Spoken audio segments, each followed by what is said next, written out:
la renta básica, porque estos economistas como Raventós, Arcalons, etcétera, hablan de cantidades, no sé si entre 30 40.000 millones de euros, mientras que ayer se publicaba un estudio del BBVA que hablaba de 187.870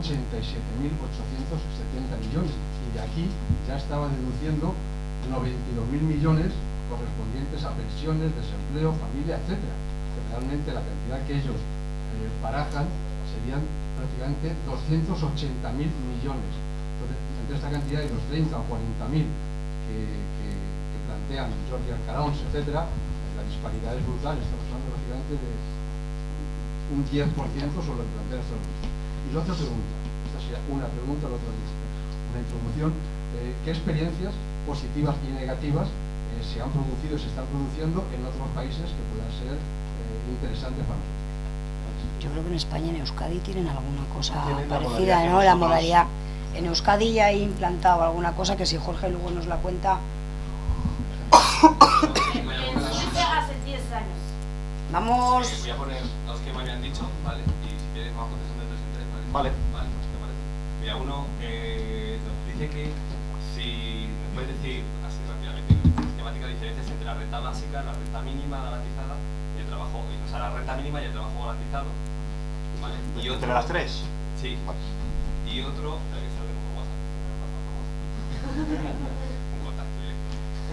Pero entiendo, dice que si el pagar por no hacer nada, en realidad, si no es más bien por hacerlo universal. O sea, él se refiere que, ya que los hay que reciben subvenciones por no hacer nada, como los grandes empresarios, los latifundistas, que a esos nadie les dice que son los pagos, ¿no? Es un poco lo que has hecho al final, claro, con lo de los pisos, ¿no? Y entonces, si quieres, vale, contesta esas tres y después seguimos. Vale, empezando por la de Juanma. Hoy van a sacar un artículo, precisamente, yo ayer hablé con Raventós, me pasó la noticia del BBVA y le dije, tío, os nombran, sacad mañana ya un artículo, porque no hay nada mejor que chocar con un banco. Es decir, hay que desmontar precisamente eso, y hoy creo que van a sacar un artículo, así que precisamente desmontando ese contraste de... Ah, ¿ha salido el artículo? Pues mira, no, yo no lo he leído. Yo he de reconocer que yo de cuentas, o sea, yo me fijo más en el plano político, cultural y tal. ¿Por qué? No porque crea que no es fundamental, que es clave, sino porque solo con las cuentas yo creo que solo con llevar la razón no convences. Es decir, tenemos que crear los imaginarios y el marco de pensamiento necesario para entender que es algo viable. Y luego, obviamente, fundamentarlo con cuentas. Por ejemplo, nos dicen ahora que las pensiones son inviables porque la gente vive más. Lo que nunca te dicen es que eso es pura ideología, porque no tienen en cuenta el factor de la productividad. Porque si en los años 70 hacían falta 7 personas para un pensionista, hoy hacen falta 3. Es decir, eso no te dicen que es solo una variable de edad. O por ejemplo que el sistema de bienestar es insostenible. Entonces, ¿cómo se creó el sistema de bienestar salido de la Segunda Guerra Mundial después de 2 guerras que se pasó por cuchillo a millones de jóvenes, que son los que sostienen los sistemas, ¿no? Con tal. Bueno, porque en realidad hay mucho de conflicto político sobre la definición de lo que es viable y lo que no es viable, lo que es normal y lo que no es normal, y lo que es posible y lo que es imposible. Así que yo en la parte de cuánto costaría, Raventós, esta gente lo hace con el IRPF, que aplica un tipo, creo que es de un 42, pero que luego, es decir, creo que beneficia al 70% de la población y perjudica a un 30%, que saldría perdiendo un 30%. Porque, claro, tú recibes la renta básica, entonces el IRPF luego se va equilibrando. Pero ya digo, yo lo reconozco, no soy ningún especialista en temas de cómo se ha elaborado exactamente las cuentas, y estaré encantado de leer ahora el artículo de Raventós y Arcalons. Experiencias de otros países, las hay. De hecho, últimamente se ha reflotado el debate porque están surgiendo, no como a lo mejor por ejemplo, el ejemplo de Finlandia, que lo está sacando adelante un gobierno, un programa piloto, un gobierno conservador. No es que haya muchísima información, pero la que hay a mí tampoco es lo que más me ilusiona. Creo que es útil, porque de repente sale a las 3 de la tarde en el telediario Proyecto de renta básica universal, independientemente del modelo que sea, nos viene bien que se hable en sociedad de eso, siempre y cuando nosotros luego seamos capaces de hegemonizar ese discurso sobre la renta básica y que no nos acaben robando la cartera a otros. Pero está el de Finlandia, que es un proyecto piloto que yo creo que no es lo más idóneo porque solo lo hacen durante un año con gente que está desempleada, cuando lo ideal es hacerlo con gente de todo tipo. Gente empleada, desempleada, autónomos, asalariados, etcétera. En Utrecht, en la ciudad de Utrecht, en Holanda, también están llevando un proyecto piloto. El que también creo que es muy interesante, creo que es el más interesante, es el de Ontario, en Canadá, que lo van a aplicar a mucha más gente distinta, diversa y totalmente incondicional. Y a ver qué sucede. Todos sus estudios dicen que no desincentiva la búsqueda de empleo, porque no desincentiva la búsqueda de querer hacer cosas. Lo que desincentiva es los trabajos precarios. Pero es que yo creo que hay que defender que una renta básica te permite rechazar un trabajo precario, porque el problema no es que te permita rechazarlo, el problema es que no se puede rechazar porque no lo puedes rechazar, es decir, que existen trabajos precarios porque no se pueden rechazar, así que hay que reivindicar que desincentiva ese tipo de trabajos. ¿O acaso estamos defendiendo al que diga eso, al que nos acuse de eso? Es, bueno, entonces tú estás defendiendo un modelo de trabajo precario. Le estás diciendo al que va a una ETT a cobrar 2 duros y con unas condiciones de miseria que es algo digno eso que está haciendo, ¿no? Cuando lo está haciendo porque no le queda otra. Así que ahí hay que darle la vuelta. Y tenemos, en Alaska ha habido ejemplos, pero los últimos que se están llevando a cabo, el de Ontario en Canadá, el de Holanda y el de Finlandia. El caso del País Vasco, que es lo que llevamos nosotros en el programa, el plan de rentas, no es exactamente una renta básica universal.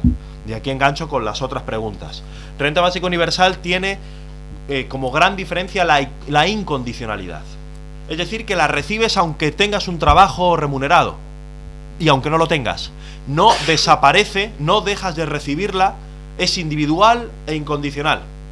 Y no dejas de recibirla aunque te vayas a otro trabajo, aunque te echen o aunque tal. Entonces esa es la gran diferencia, la condicionalidad. Las rentas mínimas están condicionadas a la búsqueda de un trabajo, condicionadas así, lo que decía al principio, si tienes un trabajo te la quitan.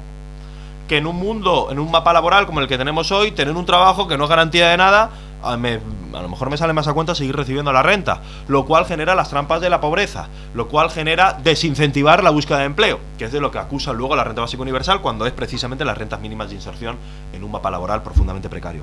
La diferencia con el trabajo garantizado, yo creo que es en realidad de tipo de enfoque, digamos, de tipo filosófico. Yo creo que la idea del trabajo garantizado sigue persistiendo en la idea de que solo eres digno si recibes un trabajo remunerado, que si no te remuneran ese trabajo no es digno.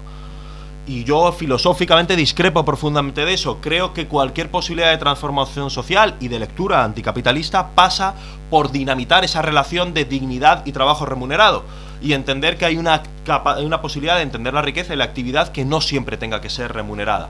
Esto no tiene que ver con, como decía antes, no es incompatible con la necesidad de desarrollar un plan de modernización económica de inversión pública en determinados sectores, pero no con la idea filosófica del trabajo remunerado, porque ellos dirán, claro, es que si no es un trabajo regulado, digamos, lo que estás haciendo es dejarlo todo en manos del mercado. Bueno, pero hay un elemento entre medias que es la sociedad, que es la capacidad del común.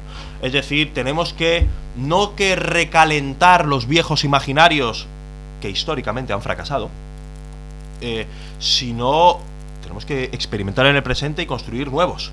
Y cualquier forma de transformación o de imaginación de otro tipo de sociedad no pasa por tratar, yo creo que de repetir, no digo que el trabajo garantizado sea eso, pero tratar de repetir pues formas, quiero decirlo a lo bruto, la Unión Soviética fracasó. Y por varias razones. Aquí podríamos extendernos, yo creo, por una lectura de Marx errónea, pero eso da igual. Si entendemos que si la gente tiene tiempo, solo va a gastar su tiempo en el mercado, en el consumismo, entonces no tenemos ninguna esperanza. Pensamos que antropológicamente los seres humanos solo estamos destinados a consumir y a ser homos de consumo. Precisamente creo que la batalla política está en definir ese tiempo, en si somos capaces o no de crear relaciones sociales que vayan por fuera del circuito clásico de valorización capitalista de si tienes tiempo, ¿qué vas a hacer? ¿Todo el día en el centro comercial? Bueno, eso es una batalla política que la podemos perder, Claro que se puede perder, pero es que yo prefiero dar la batalla política a entender que te tiene que suministrar el Estado los zapatos, la harina, no sé qué. Creo que ese modelo no ha funcionado y tenemos que inventar algo que no sea el rey mercado o que el Estado, digamos, te planifica hasta el último detalle de tu vida. Creo que hay que combinar y precisamente la idea de lucha de clases está en definir el uso de ese tiempo liberado. Eso es un conflicto político.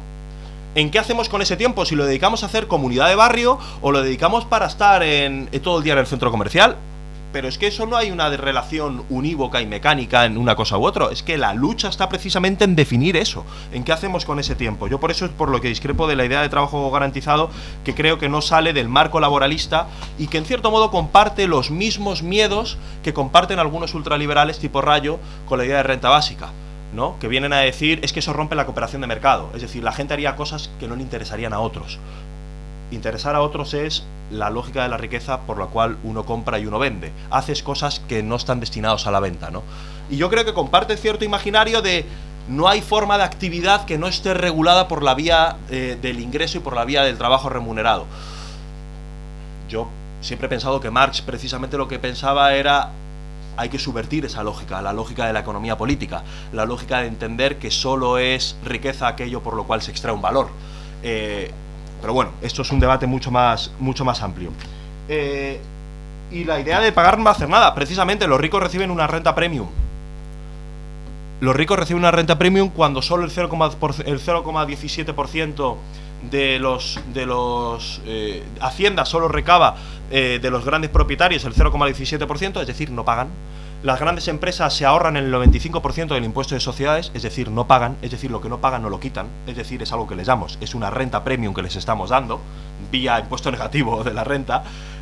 Así que toda la fiscalidad pensada para que los que más tienen no paguen, es una forma de renta premium para ellos.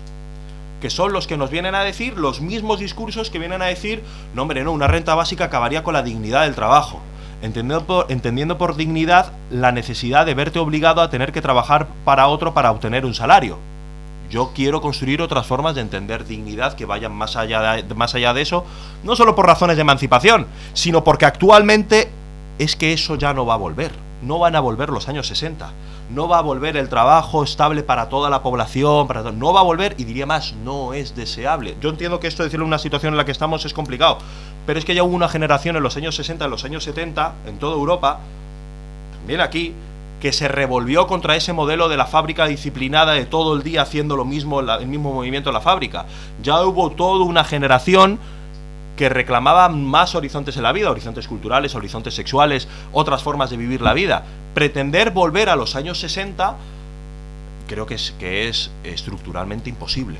Y estamos en una situación maquiavélica no digo como algo malo, sino como lo que tenía Maquiavelo en la cabeza, que era la necesidad de fundar algo nuevo sin las herramientas para hacerlo. Estamos abocados a tener que enfrentarnos a una situación desconocida sin tener brújula. Pero eso es todo momento interesante en la historia, sea así. Y ahí está nuestra capacidad política de poder... La sociedad se mueve. La discusión está en ver hacia dónde. Si hacia Trump o hacia Sanders, si hacia Mélenchon o hacia Le Pen, si hacia tal, eso por esquematizar mucho.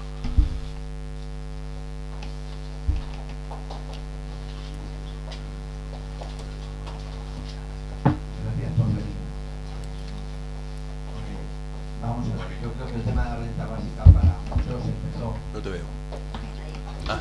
Empezó en las elecciones europeas, porque estaba en el programa de Podemos, y algunos sufrieron un susto de que todavía no se han recuperado. Por ejemplo, el BBV. Y no me refiero a este último articulito que saca, porque solamente tendríamos que recurrir a los artículos de previsión demográfica en relación con las pensiones y saber de ahí la credibilidad que tiene. Muy escasa y muy interesada. Bueno, a mí me gustaría también que recordáramos algunas cosillas. Primera, lo primero que hizo la actual Diputación de Guipúzcoa fue eliminar el sistema fiscal anterior que no había tenido una respuesta de los ricos evasores. No sé si llegaba a 2 o 3 de los 300 y pico afectados, con lo que ahí hay para hablar de muchas cosas y no solamente centrarnos en los temas de IRPF, donde las rentas salariales son las que pagan. ¿Vale? A partir de ahí yo tengo 2 preguntas. La primera, no podemos olvidar que la cobertura del paro, que es una situación distinta, ha disminuido de forma catastrófica, y esto ni es una oposición ni es la solución. A ver si luego hay empresarios, aunque sean naranjas, que dicen eso, ¿vale? Porque carece de todo rigor. Pero a mí sí que me interesa ahí saber qué opinan UGT y comisiones, o también CGT, o también ELA y LA, en 2 sentidos. Uno, en sus programas, es decir, en lo que dicen sus documentos congresuales, y 2, en las negociaciones que hayan podido tener en relación con el tema de la renta básica, que a lo mejor no las haya habido, pero creo que fue uno de los motivos por los que Miquel de la Fuente escribió un artículo que hizo cambiar la posición de Podemos en cuanto a este tema. Así que me gustaría que viéramos cuál era la posición anterior, el cambio posterior, la justificación y por dónde vayamos a ir. Perdonad por la pregunta tan larga.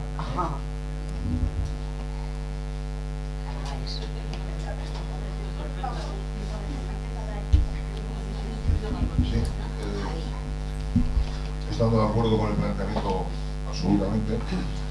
Yo creo que nos pasa en casi todo nuestra actividad política, ¿no? Y social.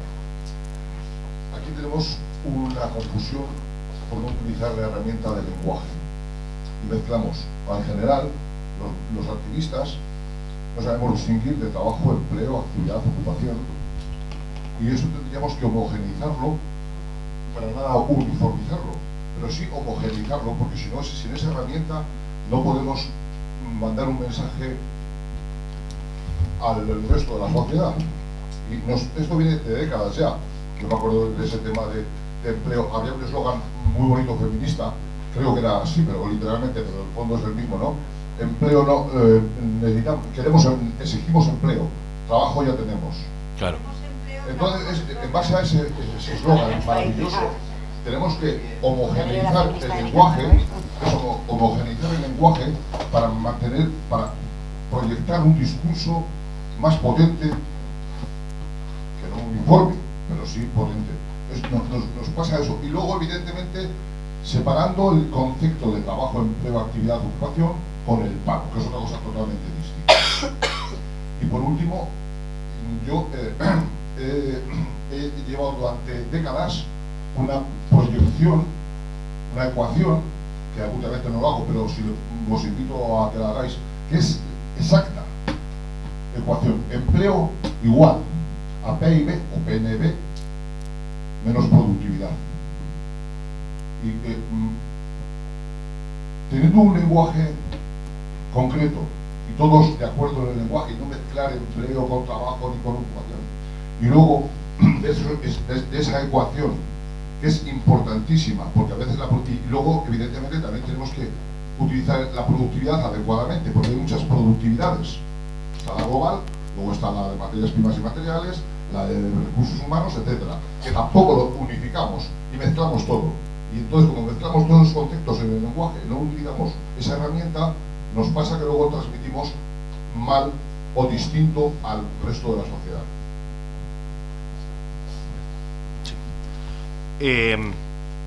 Entiendo que la primera pregunta, entiendo que es una pregunta sobre ¿por qué Podemos cambió de las europeas ahora?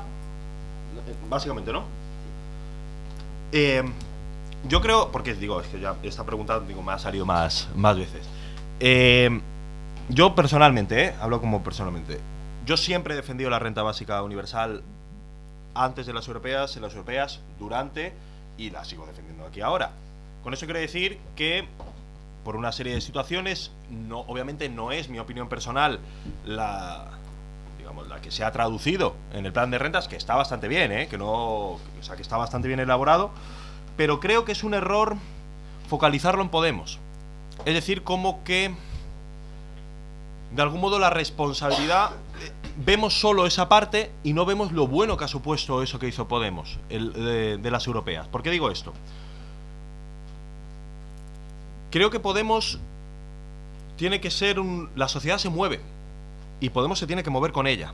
Cuando Podemos lo saca con las europeas, creo que provoca mucha polémica precisamente porque a mucha gente le choca, porque no sabía ni lo que era. Y el efecto beneficioso que ha provocado eso es que mucha gente hoy sepa, para bien y para mal, qué es una renta básica. Creo que si nos centramos mucho en ¿pero por qué se cambió? ¿Por qué pasó? Por no sé qué, está bien, pero creo que lo importante es lo que está detrás. Si Podemos se tiene que mover acorde con la sociedad que se va moviendo y se va desplazando, Podemos tiene que, yo quiero, retomar la idea de la renta básica impulsado por la sociedad. Es decir, que el trabajo que tenemos que hacer es en el conjunto de la sociedad para que se construya como sentido común y Podemos lo lleve en el programa. O dicho de otra manera, yo nunca he creído que la idea de programa sea políticamente, creo que es más un recurso comunicativo que algo directamente políticamente útil. Dicho de otra manera, nadie vota o muy poca gente vota en relación a leerse los programas. Creo que la política no es sentarse en una mesa de manera racional, 5 personas, nos leemos los programas y acorde a nuestros intereses decidimos nuestro voto. Si fuera así ya hubiéramos ganado hace 300 años.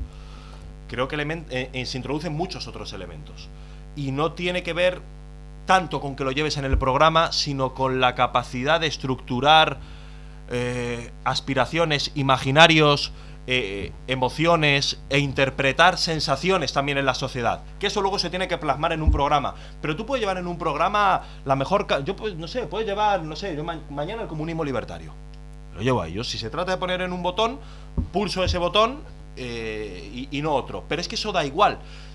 Da igual lo que pongas tanto en el...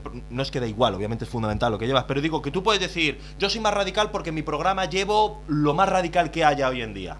Si eso no se traduce en un apoyo mayoritario, en un apoyo social, no es radical porque no radicaliza a nadie, porque no transforma a nadie. Por eso creo que el foco hay que ponerlo en trabajar en la sociedad para que se genere un clima de sentido común en torno a la renta básica y que eso presione y haga evidente que haya que llevarlo en el programa, y no al revés.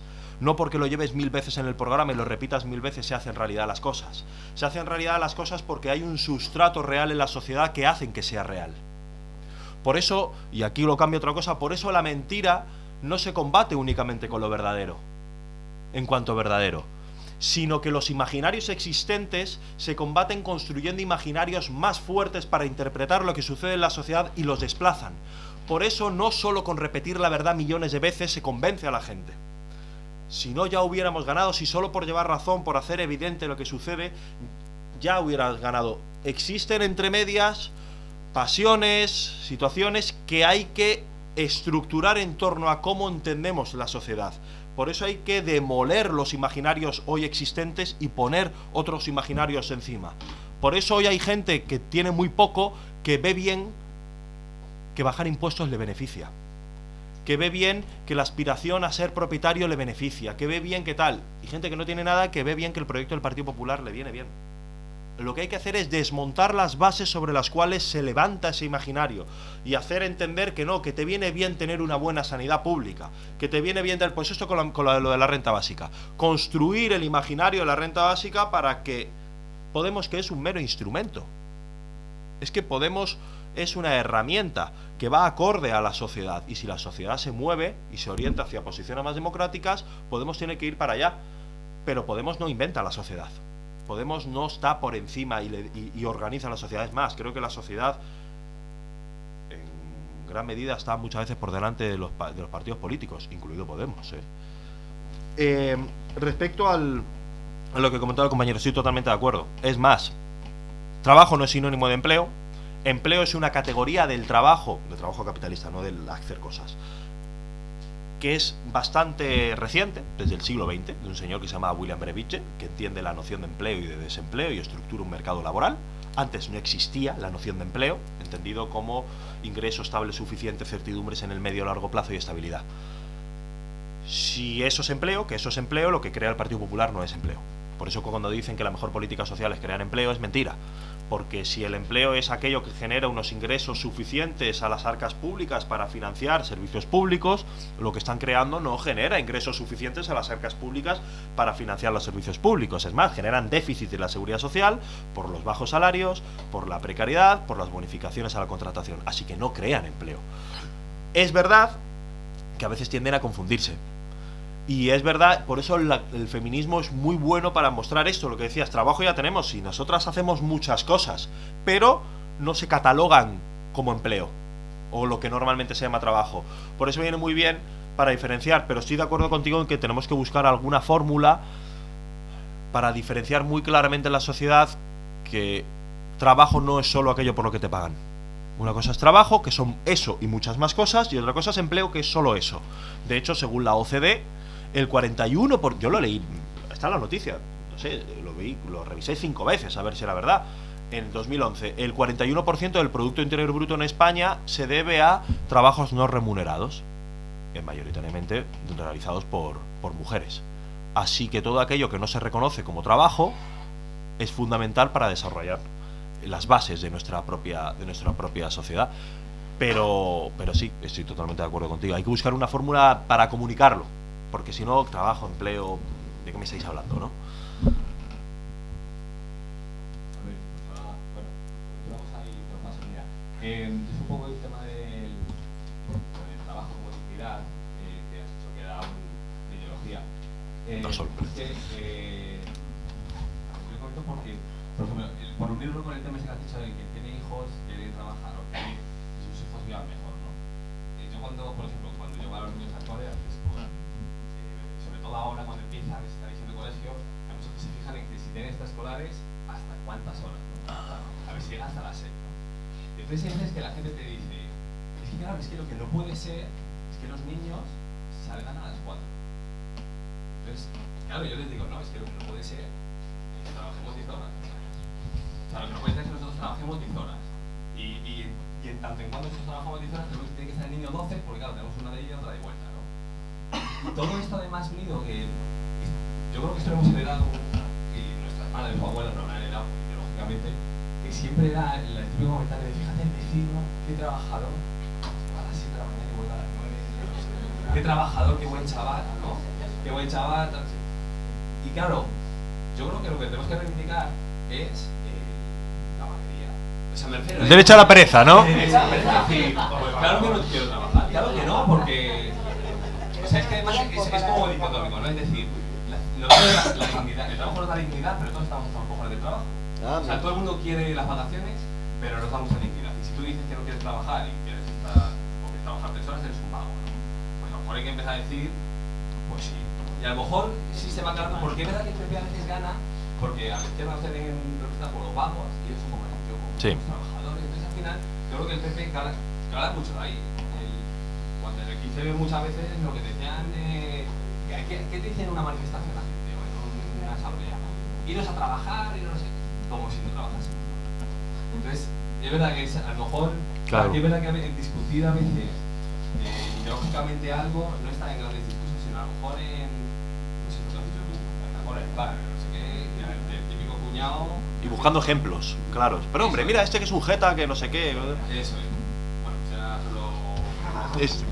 estoy totalmente de acuerdo. De hecho, esa lógica, claro, más actividades extraescolares porque a mí no me da la vida. ¿Y qué hago con los niños? Se lo dejo al abuelo. De repente el abuelo tiene un curro nuevo, que estará encantado de ver a los niños, pero es un curro. Y también, o sea, que ya es una obligación que se le pone, ¿no? Y es como, pero ¿de qué manera qué ineficaces somos organizando los horarios en sociedad cuando no tienes tiempo para estar con tus hijos? Tienes que, a ver, lo llevo a cara, te ayudo, le meto en cualquier cosa porque no llego. Y el niño está ahí perennemente en cosas porque nadie le puede ir a buscar porque no hay tiempo. Porque está tan mal repartido el tiempo y estructurado que no hay tiempo. Y esto pasa mucho con los horarios comerciales. En lugar de trabajar todos menos, como no tenemos tiempo, claro, llego el sábado para hacer la compra, porque no he podido hacerlo el resto de la semana. Entonces dicen, claro, hay que abrir más tiempo los horarios, y es todo un efecto dominó, que en lugares como, pero, vamos a parar, ¿esto qué sentido tiene? ¿No sería mejor trabajar menos horas, yo dedicar mi sábado para hacer otra cosa en lugar de ir a comprar, tú no ir a currar, que además no genera empleo, y organizarlo todo con un poco más de cabeza, tener más tiempo? Pero eso tiene mucho también de cierta obsesión, todavía yo creo, de herencia sociológica del franquismo, de, por ejemplo, en Finlandia, que es el mejor sistema educativo del mundo, 99% público. Aquí en España siempre ha habido, no sé si ahora ha cambiado, una obsesión para que los niños aprendan rápido ya todo. A mí me daban en séptimo de GB el Cid Campeador, pero ¿qué haces leyendo el Cid Campeador en séptimo de GB? En plan, que aprendan ya matemáticas con 5 años. En Finlandia, los niños, creo que hasta los 7, 8 años, están jugando, y es una obsesión de que matemáticas ya, no sé qué, no de hazlo ya porque no sabes qué va a pasar. O por el otro lado, lo típico de, a mí me ha pasado a veces, lo típico de, bueno, no sabes qué va a pasar si te tienes que ir a Francia, ¿no? Hay un imaginario todavía ahí, para bien y para mal, en la situación de que aprenda ya. En cambio, claro, en Finlandia es que juegue el niño porque no tenemos miedo a que se vaya a quedar tirado, ¿no? Y es una mejor forma de aprender. Y esto tiene mucho que ver, bueno, con contrarrestar las dos líneas históricas que tiene este país, que este país es como una especie de un acordeón del siglo XIX. Pequeños periodos históricos de intensidad democrática, no sé, los liberales, la PEPA, no sé qué, y luego periodos de involución, retroceso y atraso. Y lo hemos visto hasta hace muy poco.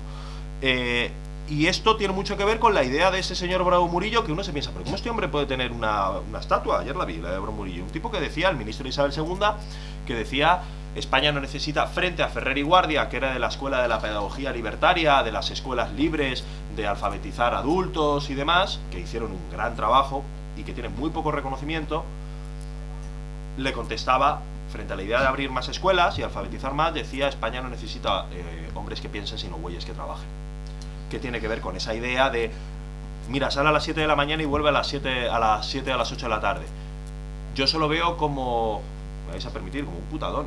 Lo que hay que construir es sociedades donde nadie tenga que hacer eso. Yo quiero sociedades donde la gente tenga más tiempo de vida y donde eso no esté bien visto, que no sea como la idea de cargas todo el tiempo con la cruz, y que si no lo estás haciendo, esa idea del presentismo, esa idea de si no lo estás haciendo es que no estás haciendo nada y no estás aportando nada a la sociedad, al mismo tiempo que los grandes patrimonios que no han parado de acumular riqueza reciben rentas premium, todos, son todos vagos, es lo que dicen las manis, en plan, vete a trabajar, que soy un buey, ¿no?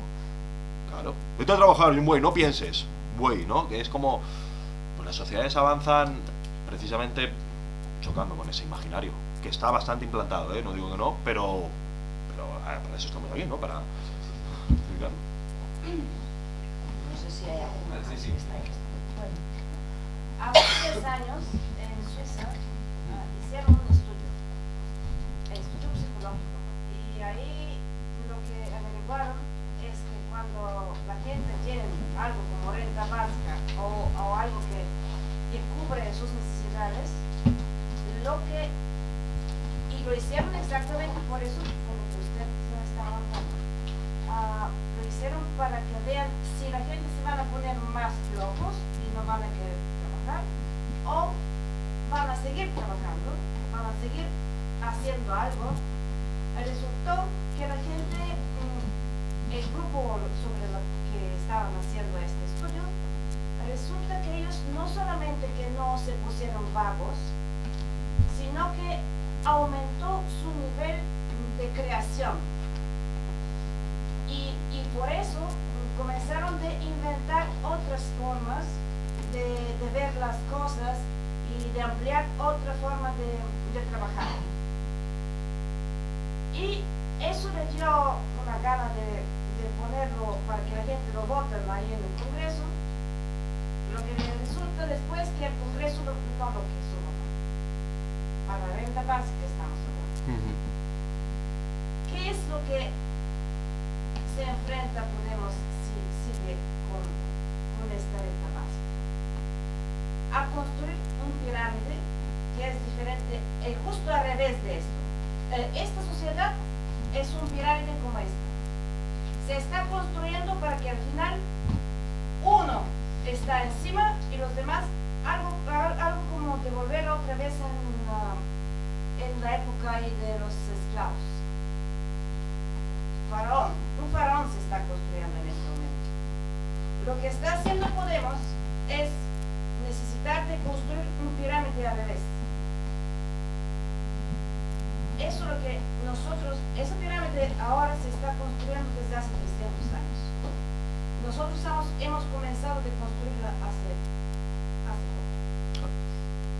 Entonces, para poder hacer la pirámide al revés, para equilibrar la sociedad, necesitamos tiempo libre y necesitamos creación. Y la creación se puede únicamente conseguir con la renta básica, con la que ellos no van a ser ricos. Y va a ser un lío bastante grande. Pero hay que exigir. De hecho, en Suiza hubo un referéndum el año pasado sobre lo de la renta básica, que decían ha sido un fracaso porque solo ha habido un 25 o un 22% que lo ha aprobado. Todo el mundo recibe en Suiza una renta básica de 2.200 euros cada uno. Es verdad que Suiza es una situación excepcional, digamos. En realidad no es un fracaso. El hecho de que se haga el referéndum y que por primera vez haya un 20 y pico, eso quiere decir que la próxima vez habrá un 40. Es decir, algo tan nuevo, tan no sé qué, que se haya llevado al referéndum y haya un 25% que ya le parezca bien en un país como Suiza, pues no está mal. Respecto a lo que decías de los vagos, es verdad. Todas las encuestas, y yo es que repito mucho lo de la ideología porque me fascina, ¿no? La idea. Todo el mundo le preguntan si le tocase la lotería, que no es una renta básica, que es una lotería, si dejaría de trabajar, y mucha gente dice que no.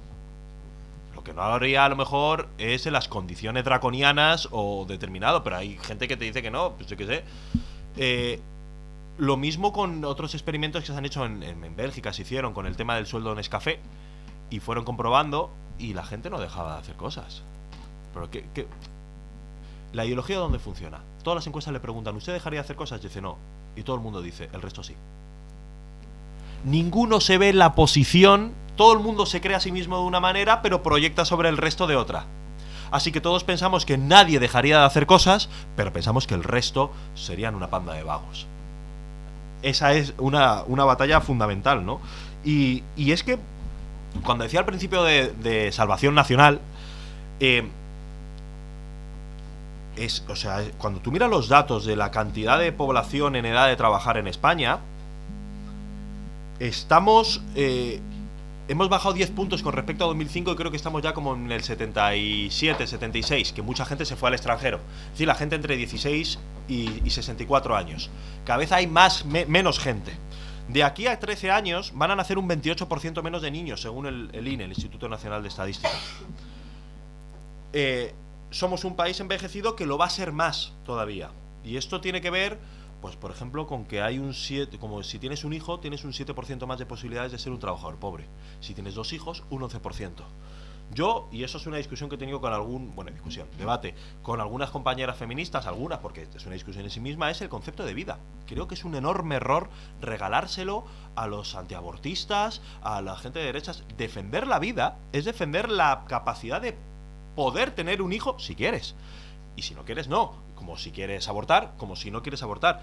Pero son las fuerzas transformadoras democráticas las que tenemos que, en mi opinión, hacernos con el concepto de defender la vida.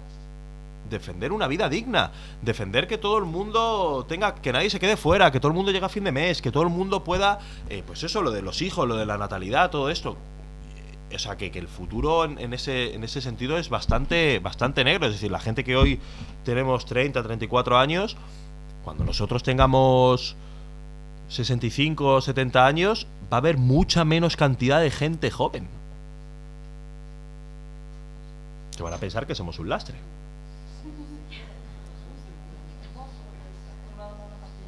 Claro. Y ya te digo, cuando el que tiene hoy 15 años, cuando tenga 70, ¿quién va a haber por detrás? Somos un país que pierde población. Los países que pierden población son países que van hacia el subdesarrollo.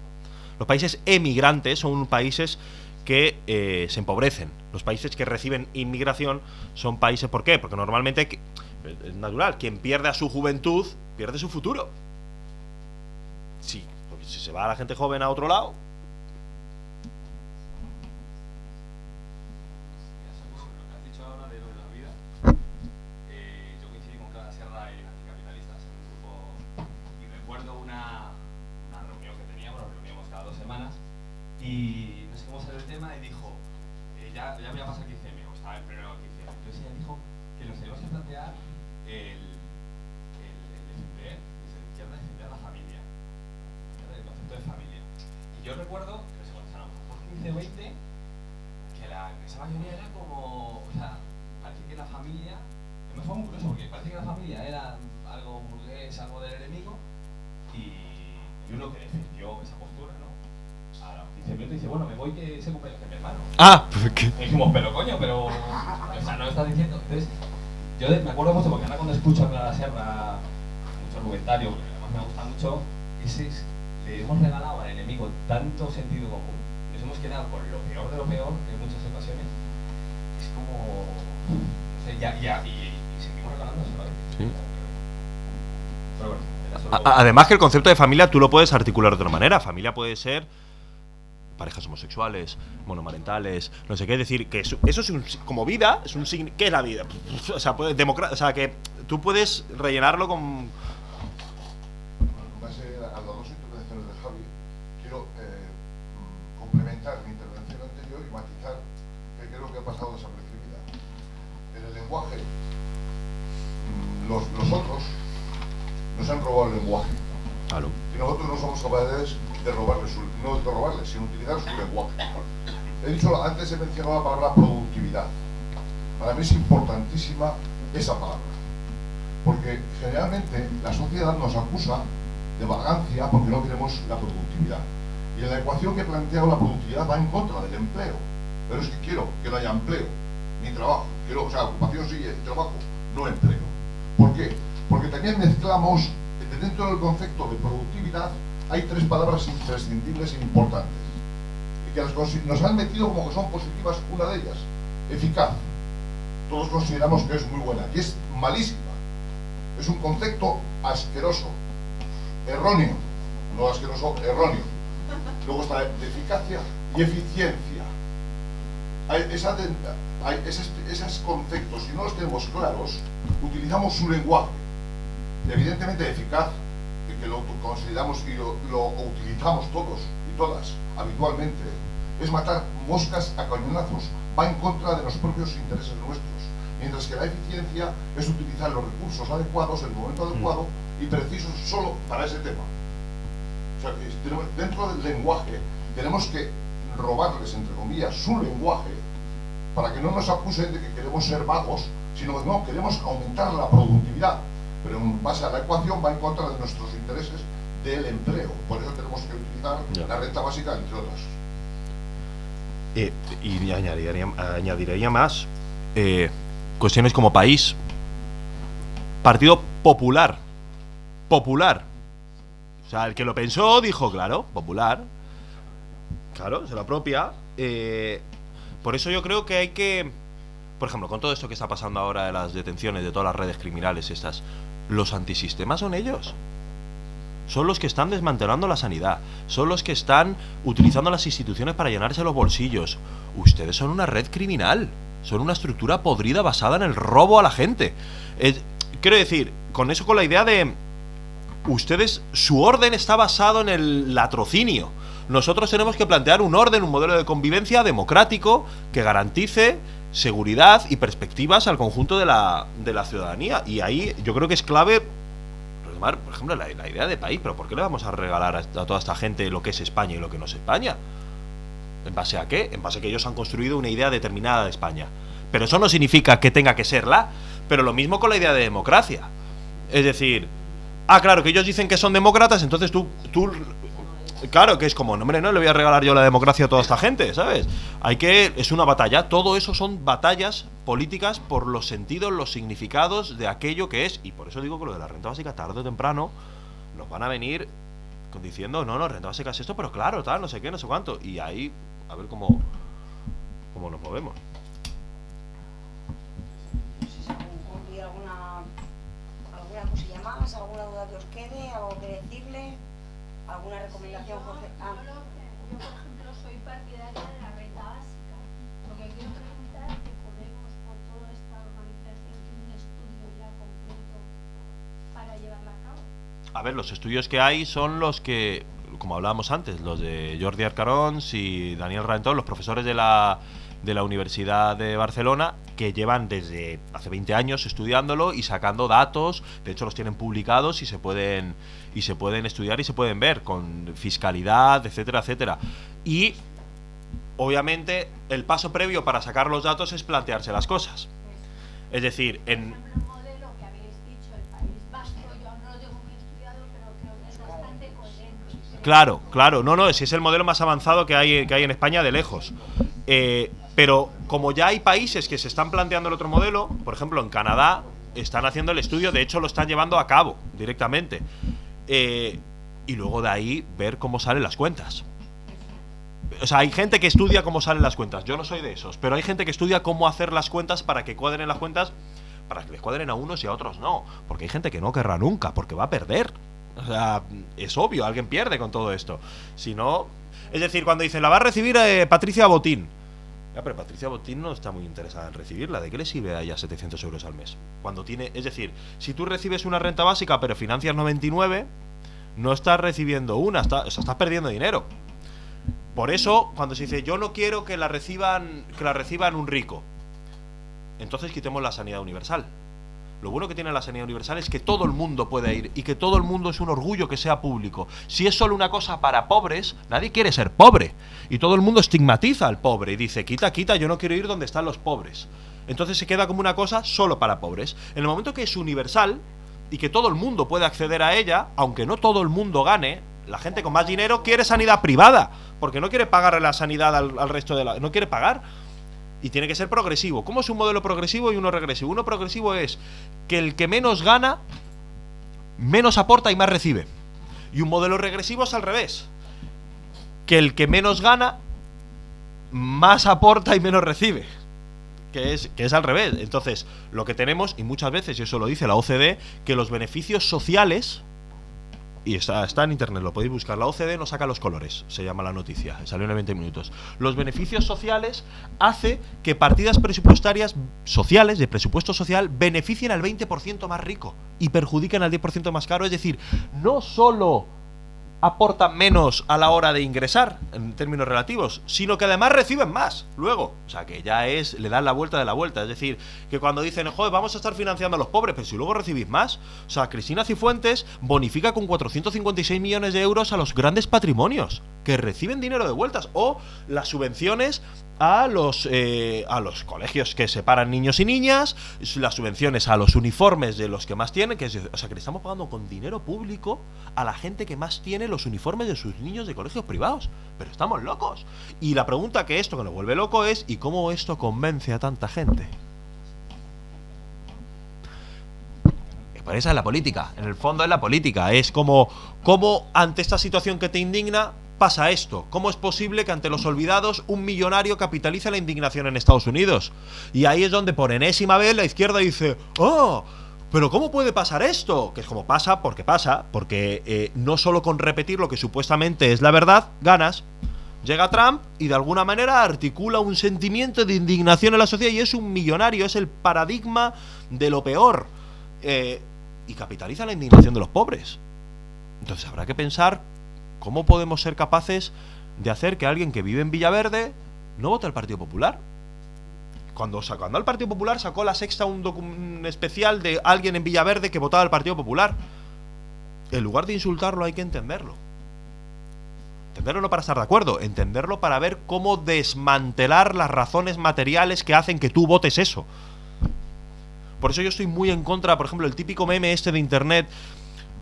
Hay una cierta arrogancia intelectual, histórica, de una parte de la izquierda, de quererse por encima, de tener una verdad y deslumbrar al pueblo que no sabe nada, y yo te voy a desvelar y vas a ver lo que sucede en realidad, porque yo conozco la verdad, porque yo soy la vanguardia, es decir, la iglesia en la tierra, que llevo la buena palabra, claro, bendición. No lo soporto eso. Es que no, me parece que es una forma de insultar a la gente, es una forma de no querer comprender cómo se hace política, porque lo que hay que hacer es evidenciar la misma verdad siempre sin cambiar, independientemente de la coyuntura, simplemente repetir la palabra, ¿no? Y no tiene en cuenta todas estas cuestiones. Y es ahí donde hay que entender cómo darle la vuelta, ¿no? Pero bueno, esto ya es otra discusión y otro tema distinto. Una cosita, al hilo de lo que dice Jorge, hay una cosa que a mí en un momento leí que me dejó perplejo. Es que en Estados Unidos la gran mayoría de la gente pobre apoyaba la reducción de impuestos a los ricos. Y el argumento era terrible.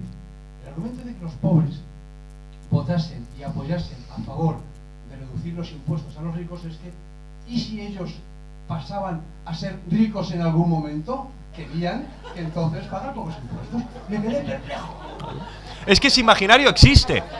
La cosa es, ¿qué imaginarios ponemos delante? O por ejemplo, tú imagínate que alguien que está en paro o con un curro precario súper jodido. Y tú dices, no, lo que hay que hacer es subir los impuestos a los ricos, hay que redistribuir mejor la riqueza, etcétera, ¿no? Todas cosas que tal. Y te puede decir, imagínate que te puede decir, no, quita. Que experimentos con gaseosa, que precisamente porque yo tengo un trabajo precario, o estoy en paro, o estoy jodido, a mí me viene bien que a los ricos les vaya bien para que a mí me vaya bien, porque ellos crean empleo. ¿Tú creas empleo, vago? ¿Tú has creado empleo alguna vez? Pues no, porque ellos crean empleo y yo, que necesito un empleo, necesito que a ellos les vaya bien para que a mí me vaya bien. Pero si el PP es experto en fabricar mantras, y yo creo que de eso sí que tenemos que aprender, hay que fabricar mantras. Ellos, mejor tener un trabajo que no ninguno. La mejor política social es crear empleo. No sé qué. Los españoles hemos tenido momentos duros. Los españoles han hecho grandes esfuerzos. Este gobierno ha llevado a cabo reformas